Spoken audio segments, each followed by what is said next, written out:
Welcome back to LA Power Sports. You guys liked the U10 video so much. We're doing it again, but today, Ranger XP 1000. Let's get into it. U10 Pro versus the Ranger. Which one's better? Alrighty, we're going to touch on some key features of the U10 Pro. We'll move into the Ranger, and then we'll see which one you guys like more. I'll let you know which one I like more. Starting off with the U10. So you get a factory winch, 4,500 pound. You get a 29-inch tire from the factory, aluminum wheels. Moving to the inside, a very luxurious, very nice, comfortable, and a little bolstered seats. Keeps you in there real nice and tight and holds you when you're making those turns. 13.9-foot turn radius on this guy. You get factory mirrors as well. You get the chintzy little nets. We don't like them, but everything pretty much comes with them. You have your nice display inside. You have your power tilt bed, and you have your touch gear selector. Super nice. You're never going to be in between gears. You know which one you're in and you're ready to go. Also, electronic park brake and audio from the factory on an open cab. Pretty awesome. So those are just a few little things. We'll keep comparing them as we go along. But let's jump over to the Ranger and talk about this guy. All right, we're going to start off with a couple similarities between the two. 29-inch tire, aluminum wheel, fantastic. 1,000 pounds of bed capacity, 2,500 pounds of towing capacity. Now, they both have a 2-inch receiver, so again, you pull that off your truck, you throw it on the side-by-side, pull around and whatever you want. Get into a little bit of the differences.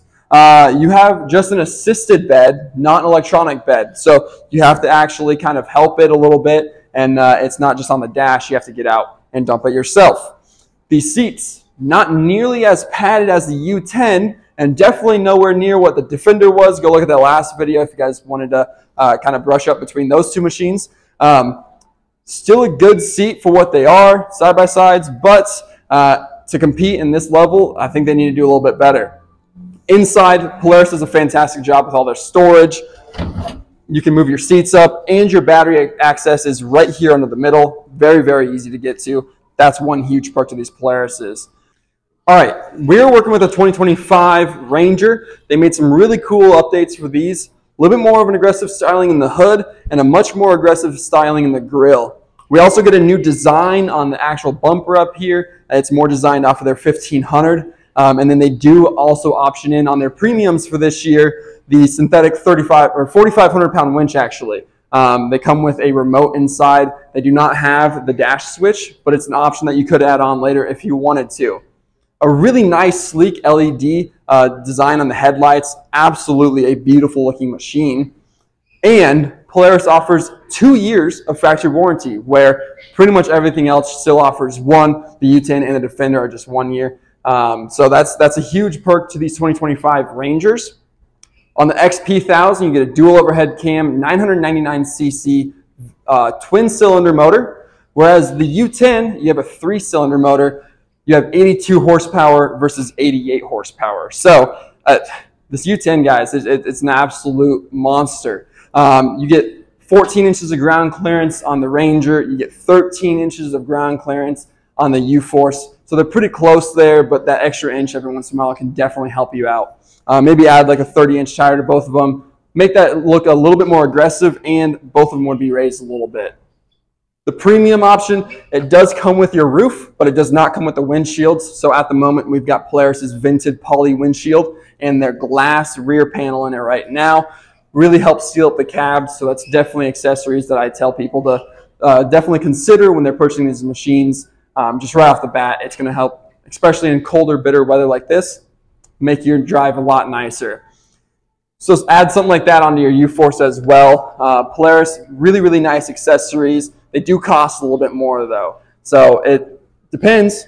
A little bit more expensive machine, a little bit more expensive accessories, or a little bit more power, a little cheaper accessories. I mean, everything has give and take. Even though the Polaris accessories are a little bit more expensive, they've spent some time in making sure that their fit and finish is just absolutely phenomenal. So you get a better seal and a little bit better fit. Some of these other companies with these newer machines are still kind of figuring that out. So it's definitely something I recommend having, front and rear panel. But when you get a little bit cheaper accessories, they may not fit quite as well. That's just kind of how it goes sometimes. Just touching on a few key things with the U10 again. Electric dump bed, fantastic. Overhead audio from the factory. All of it is controlled through your screen on the dash here. Very easy to use, AM, FM, as well as Bluetooth. So you just connect your phone to it, off you go. U10 does not come with a bumper from the factory, so that is definitely an add-on that you should need. I highly suggest doing it. They added HID headlights onto theirs this year as well as some cool accent lights down here in the grille. You also get a 4,500-pound winch from CFMOTO, which is absolutely fantastic. We're going to go ahead. One thing we haven't done yet is hear this thing ran. So we're going to compare these two, and then we'll come back and see what you guys think.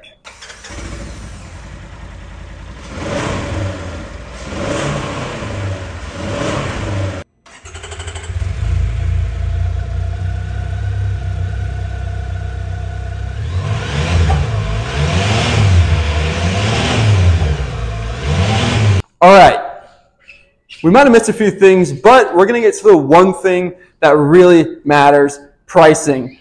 U10 we know comes in at $16,999 MSRP for the 2025 models. On the Ranger, coming in at $21,999. It's without any accessories, guys.